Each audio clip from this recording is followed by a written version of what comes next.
ઓમ શ્રી ગણેશાય નમઃ. જય શ્રી કૃષ્ણ મિત્રો. પવિત્ર શ્રાવણ માસ ચાલી રહ્યો છે અને આ મહિનામાં ભગવાન શિવની કથાઓ કહેવાનું, સંભળાવવાનો ખૂબ જ મહિમા છે. માટે મિત્રો, તમારા માટે હું શિવજીની નવી નવી લીલાઓની કથાઓ લઈને આવું છું. તો વિડીયો સારો લાગે તો અંત સુધી જોજો, લાઈક કરજો અને શેર કરજો. અને આ ચેનલમાં જો તમે પહેલી વખત છો તો સબસ્ક્રાઈબ પણ જરૂર કરી દેજો. કથાઓ વાતો સાંભળવાથી આપણા ગમે તેવા કર્મ હોય, ખરાબ કર્મ હોય, પાપ હોય, એ બળીને ભસ્મ થાય છે. અંતમાં ભગવાન શિવનું શરણું મળે છે. અને આ ધરા પર જ્યાં સુધી આપણે રહીએ ત્યાં સુધી આપણને ભગવાન આપણી બધી ઈચ્છાઓ પૂરી કરે છે. તો આ શ્રાવણ માસમાં આપણે સાંભળીએ સોમવારની વ્રત કથા, સોમવારની વાર્તા. આ કથા બધી જ મનોકામના પૂરી કરનારી છે. બોલો ઓમ નમઃ શિવાય. શિવ શક્તિની જય. સોમવારની વ્રત કથા અનુસાર બહુ સમય પહેલા વિજય આદિત્ય નામનો એક રાજા રાજ્ય કરતો હતો. શિવજીનો પરમ ભક્ત હતો. તેણે સંગે મરમર પથ્થરથી ભગવાન શિવનું બહુ સુંદર વિશાળ મંદિર બનાવ્યું અને શિવજીને હંમેશા પ્રસન્ન કરવા માટે નવા પ્રકારના વિચારો કર્યા કરે અને નવું બધું ભગવાનને પ્રસન્ન કરવા માટે નવી યોજનાઓ બનાયા કરે.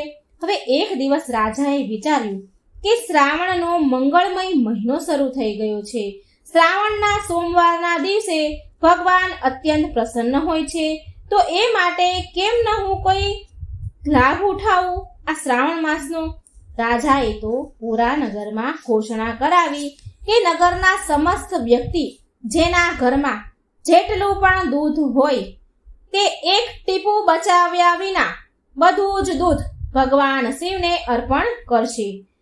ઘરમાં એક ટીપું પણ દૂધ નહીં રાખવાનું. તેમના મંદિરમાં જે કુંડ છે એ દૂધથી ભરી દઈશું.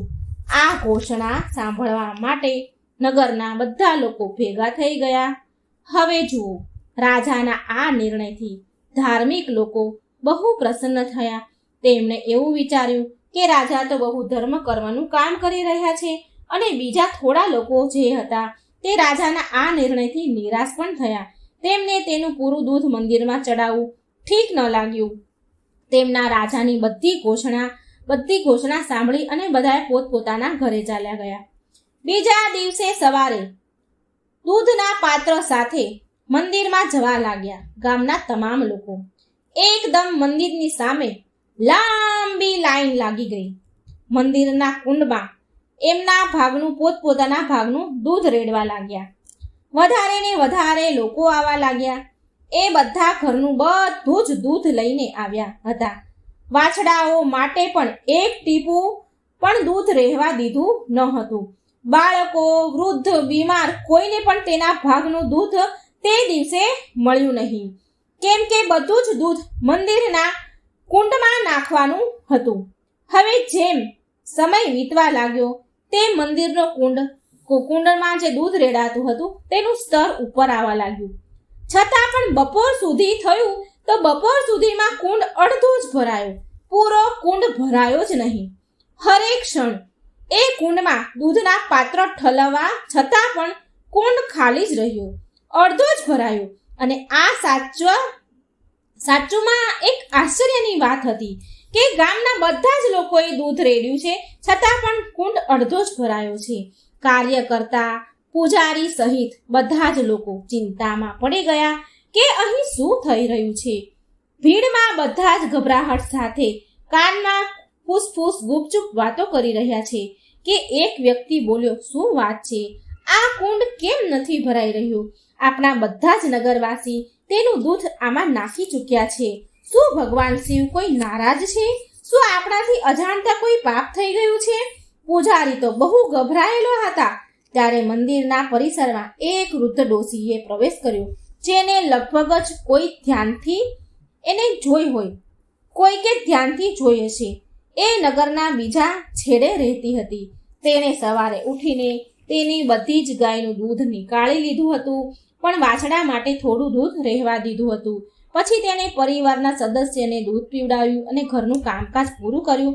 અને પછી એ માત્ર નાની એવી વાટકીમાં દૂધ બચાવી અને એ મંદિરમાં લઈ ગઈ અને એ પ્રાર્થના કરી શિવજીને અને દૂધને કુંડમાં રેડી દીધું અને બોલી કે હે કૃપા સિંધુ પ્રભુ, માત્ર હું આટલું દૂધ જ તમને અર્પણ કરી શકું છું, પણ આ હું મારી પૂરી ભક્તિ સાથે સમર્પિત કરું છું. કૃપા કરી મારી નાની એવી દૂધની ભેટ સ્વીકાર કરો.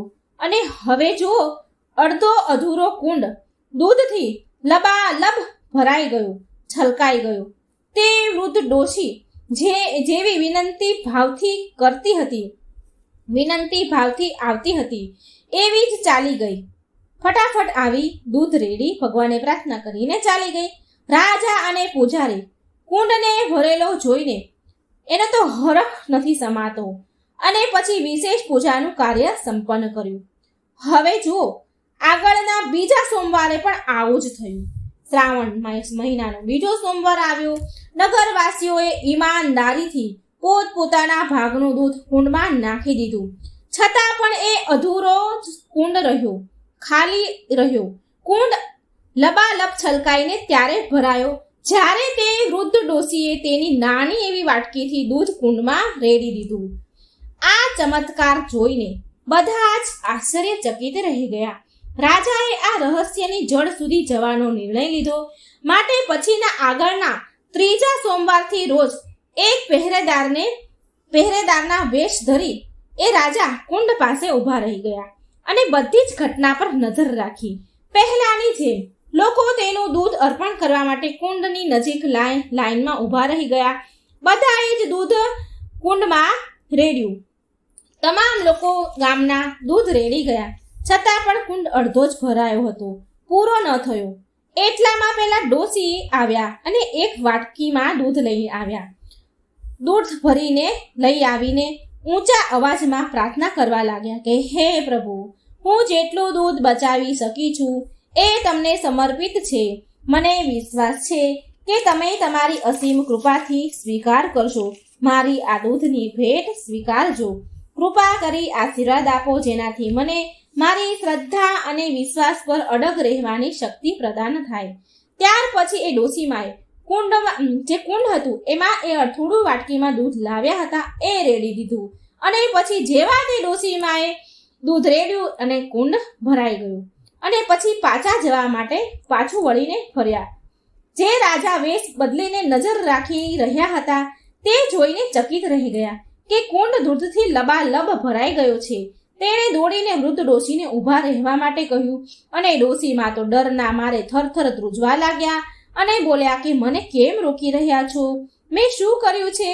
રાજા બોલ્યા, ડરો નહીં, હું જાણું છું કે તમે કંઈ જ નથી કર્યું, પણ હું જાણવા માંગુ છું કે કેટલાય લોકો દૂધ લાવીને કુંડમાં રેડી રહ્યા છે, પણ છતાંય કુંડ અડધો જ ભરાય છે, અડધાથી વધારે કુંડ ભરાતો નથી. પણ તમે જેવું જ નાની એવી વાટકીમાં ભરેલું દૂધ કુંડમાં રેડો છો તો કુંડ અચાનક દૂધથી છલકાઈ જાય છે. શું તમે બતાવી શકો છો કે આવું કેમ થઈ રહ્યું છે?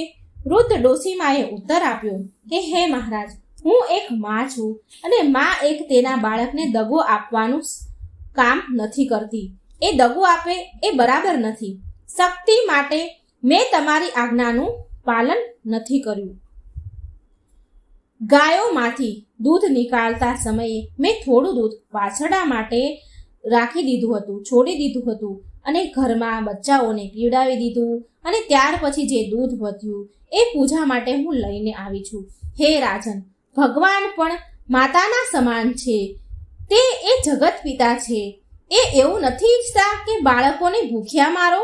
હે રાજન, સ્પષ્ટ બોલવા માટે હું તમારાથી ક્ષમા માંગુ છું, પરંતુ આવું જ કર્યું છે. તમે લોકોને પૂજા કરવા માટે ઘરોનું બધું જ દૂધ લાવવા માટે આદેશ આપી દીધો, ઘોષણા કરી દીધી અને વાછડા, બાળકો, વૃદ્ધ, બીમારો માટે થોડું પણ દૂધ બચાવવા માટે તમે ના પાડી. તમે પૂરેપૂરું દૂધ લાવવાનું કહી દીધું. પ્રજા દુઃખી હતી, પણ તમારી આજ્ઞાનું ઉલ્લંઘન ન કરી શકે. તમે રાજા છો અને તેણે દૂધ અર્પણ તો કર્યું, પણ ઈચ્છાથી નહીં, સ્વેચ્છાએથી નહીં, જબરજસ્તીથી. ભગવાન ભોળાનાથને આ ગમ્યું નહીં મહારાજ, અને તમારા અર્પણને એ અસ્વીકાર કર્યું અને તમારું જે આ નિયમ કર્યો તમે દૂધ બધું જ લાવી દેવાનો, એ ભગવાનને સ્વીકાર ન હતો. અસ્વીકાર કરી તેને એમનો અસંતોષ પ્રગટ કર્યો ભગવાન શિવે. પ્રિય ભક્તો, રાજા આ સાંભળીને વિચારમાં પડી ગયો કે આ ડોશીમાં તો સાચું જ કહે છે અને રાજાને પણ એની પ્રજા માટે માતા સમાન હોવું જોઈએ, જે તેના સ્વાસ્થ્ય અને સુખનું ધ્યાન રાખે. પણ મેં મારી પૂજા માટે પ્રજાને દૂધ આપવા માટે મજબૂર કરીને મહાપાપ કરી રહ્યો હતો. પછી ભગવાન કેવી રીતે મારી ઉપર પ્રસન્ન થાય? પ્રિય ભક્તો, શરમથી રાજાનું માથું ઝૂકી ગયું અને એ વૃદ્ધ ડોશીમાને કહ્યું કે હે માતા, હું તમારો આભારી છું. તમે તો મારી આંખો ખોલીને સાચી ભક્તિનો માર્ગ બતાવ્યો છે. રાજાએ તરત જ ઘોષણા કરાવી કે આવતા સોમવારના દિવસે લોકોએ એટલો જ દૂધ લાવવાનું જે વાછડી દૂધ વૃદ્ધ બાળકો અને બીમારોને પીવડાવી અને પછી વધે તો દૂધ લઈને આવવું. હવે આગળના આવતા સોમવારે જે શ્રાવણનો અંતિમ સોમવાર હતો તો મંદિરમાં સવારથી જ લોકોની લાંબી લાઈન લાગી હતી. લોકો એટલું જ દૂધ લાવ્યા જેટલું એ બચાવી શક્યા. રાજાએ પણ એટલું જ દૂધ કુંડમાં રેડ્યું જેટલું મહેલના વાછરડા બાળકો અને અન્ય રીતે બચ્યું. પરિણામ આશ્ચર્યજનક હતું. કુંડ તો સવારમાં જ ભરાઈ ગયો. રાજા પ્રસન્ન હતા અને ઘરડા ડોશીમાની વાટ જોઈ રહ્યા હતા.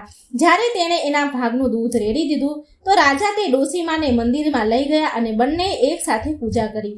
રાજાએ કહ્યું, ધન્યવાદ માતા, ભગવાન સાચુમાં જ પ્રસન્ન થઈ ગયા. પાર્વતી પતે હર હર મહાદેવ.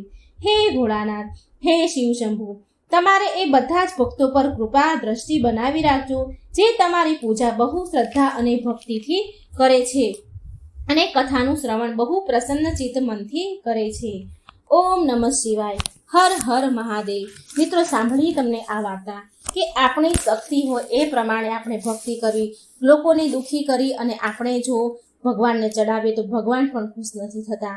માટે મિત્રો, આ વાર્તામાંથી તમને ઘણું શીખવા મળ્યું હશે. વાર્તા સારી લાગે તો વિડીયો લાઈક શેર જરૂર કરજો.